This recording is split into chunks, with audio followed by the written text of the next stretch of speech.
Wien there is a will there is always a way उक्तीला उराशी बाळगून स्वर्गीय सोनेरी आमदार रमेश वांजळे यांचा पठ्या स्वर्गीय रमेश वांजळे यांच्या स्वप्नातील मतदारसंघाचे स्वप्न पूर्ण करण्यासाठी खडकवासल्याच्या मैदानात उतरलाय.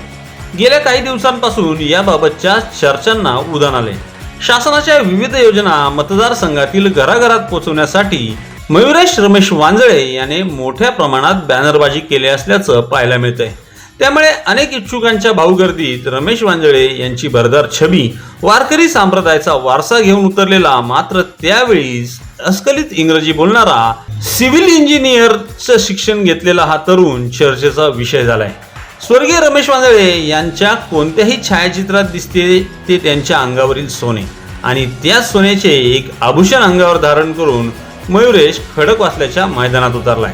त्यामुळे त्याच्यात रमेश वांजळे यांची छबी मतदारसंघातील नागरिकांना दिसत असल्याचं मतदार बोलतायत. या सर्वाचा सारांश पाहता मतदार पुन्हा एकदा आपल्या श्रावण बाळाच्या स्वागताला उत्सुक झाले आहेत की काय, असेच काही वातावरण खडकवासला मतदारसंघात निर्माण झाल्याचं दिसतंय.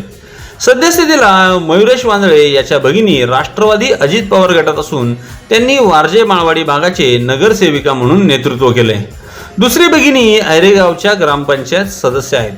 मातोश्री हर्षदा वांजळे या पुणे जिल्हा परिषदेच्या सदस्य होत्या, तर चुलते असलेले शुक्राचार्य वांजळे हे देखील पुणे जिल्हा परिषदेचे उपाध्यक्ष होते. त्यामुळे मोठा राजकीय वारसा आणि विकास कामांचा अनुभव बरोबर घेऊन नवीन जमान्याचे अपग्रेडेड व्हर्जन म्हणून मयुरेश वांजळे याच्याकडे मतदारांनी पाहिल्यास आश्चर्य वाटायला नको. मात्र कोरीपाटी कोणत्या पक्षाचे थेट सदस्यत्व न घेता सामाजिक कार्य करणारा मयुरेश वांजळे कोणत्या पक्षाकडून इच्छुक आहे? सध्या भगिनी काम करत असलेल्या राष्ट्रवादी अजित पवार गटातून तो उमेदवारी मागणार का?